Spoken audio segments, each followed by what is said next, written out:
Welcome to All Grown Up Now, Tales of a Checkered Past.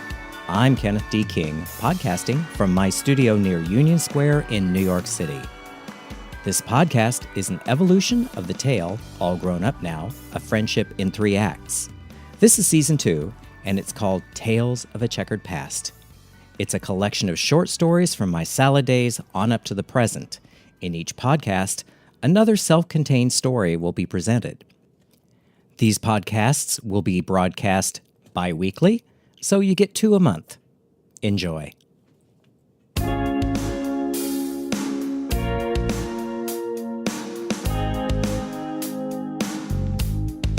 This episode is titled, Comets Make People Crazy. The place, San Francisco. The time, 1990. In the late 1980s, when my business took off, I rented a large space on Howard Street between 7th and 8th in San Francisco. I forever refer to this as the Howard Street Studio. It was a wonderful space, but there was one quirk. It attracted crazy people. I was told by several people that they felt safe there. Indeed. Now, my first kook was a woman who a friend of mine wanted me to see.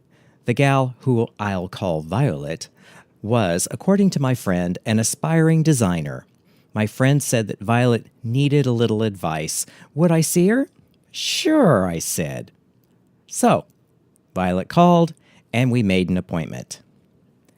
The day of the appointment, my assistant, Shelley, was working. Shelley, she of the Grace Kelly looks, was my secret weapon. If ever I needed something from a straight man, I sent Shelley. She always came through. The doorbell rang about 10 minutes late, which was my first clue that something was amiss. Shelley buzzed Violet in, and I heard Violet clumping up the stairs like a Clydesdale. She was so loud. She breathlessly burst through the door, Shelley following. The look on Shelley's face was priceless. Now, here's a rundown of what Violet was wearing. She had on a black lacquered straw, wide-brimmed hat. The lacquer was chipped in several places. Her shoes were run-down black patent leather heels, one lift knocked off, one heel shredded from stepping in a grate somewhere. I remember lurid red lipstick. But the dress... It was a lilac georgette shift, soiled, with no slip-on underneath. It was so sheer that you could read the newspaper through it. What that newspaper said was, "Ho." This was because clearly visible underneath was a very slutty black lace bra and tiny black lace thong underwear. "Well," she huffed as she stomped in, "a lady can't walk down the street anymore without guys making crude remarks." "Indeed," I remarked. She unpacked the suitcase she was carrying and spread out all of her designs. To her credit, she had some interesting ideas, but the execution was just as sloppy and slipshod as her personal presentation. The entire appointment was off the rails. After showing me her work, then warning me that if I copied her, she would sue, she wanted me to tell her how I got successful.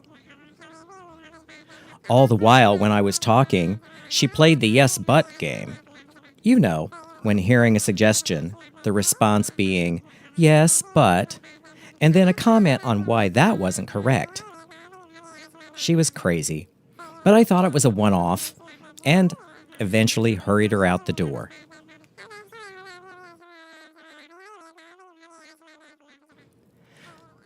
The next kook the studio attracted really snuck up on me. She appeared to be normal initially, only to surprise me later. This kook was a woman named Deborah. This whole episode occurred during the time of the Hale-Bopp comet. I met Deborah at a party that my friend Betsy threw some weeks before. Deborah and I got along fine. She seemed likable enough, not memorable, but nice. Forgettable, actually. I was curious, though, when a few weeks after our meeting, Betsy called with a request.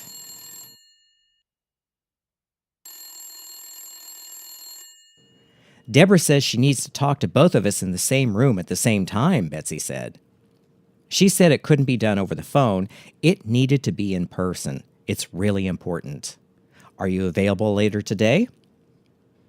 Indeed, I was, though up to my eyeballs in work. I had skipped lunch because a client and I were having dinner that evening, so I was a little cranky. I needed to get a skirt ready for a fitting as well. Damn, woman, it's probably either Amway or Scientology, I shouted. This better be good or profitable. Betsy and Deborah arrived a little while later. I took them into the showroom, and we settled in. After a few pleasantries, I asked, "So, Deborah, what's on your mind?" Very seriously, Deborah looked me square in the eye and replied, "Aliens are communicating with me." Uh-oh. I was aware of it about 6 months ago. It felt like someone was tapping me on the top of my head at first, but then they started speaking to me. Jesus Louise Christ, I thought. Another nut job.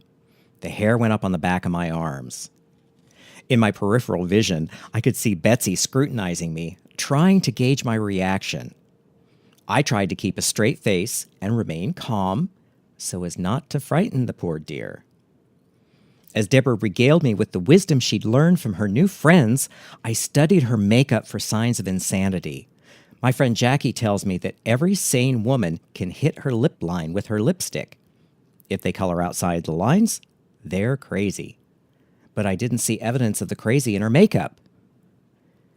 Then she said it. "So, the aliens want to establish contact with you and Betsy." That snapped me back to attention. "Indeed," I said. "Yes, they want you and Betsy to start communicating with them."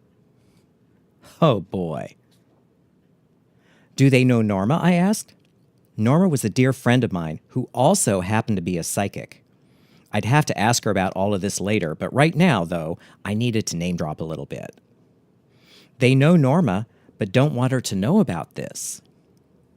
"Uh-huh," I said. "Well, Norma is my agent in these matters," I responded. "If they want to communicate with me, they need to go through Norma."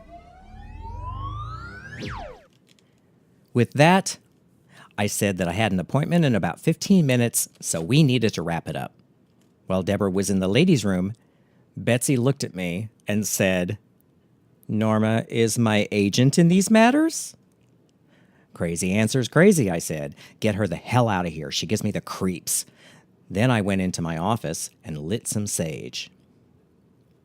Later, Deborah came up missing and hasn't been seen since.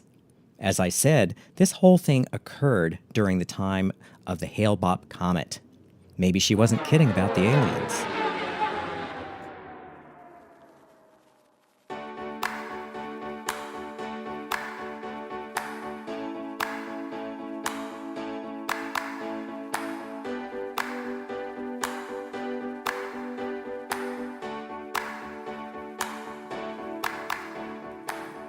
Thanks for listening. You can get the audiobook All Grown Up Now on iTunes, Audible, and Amazon, or from my website, allgrownupnow.com. You can subscribe to the podcast on iTunes, SoundCloud, Stitcher, Spotify, and Google Play. If you have any questions, you can reach me through the website, allgrownupnow.com. You can follow me on Instagram at Kenneth D. King, on Facebook at Kenneth D. King Design, or on my main website, kennethdking.com.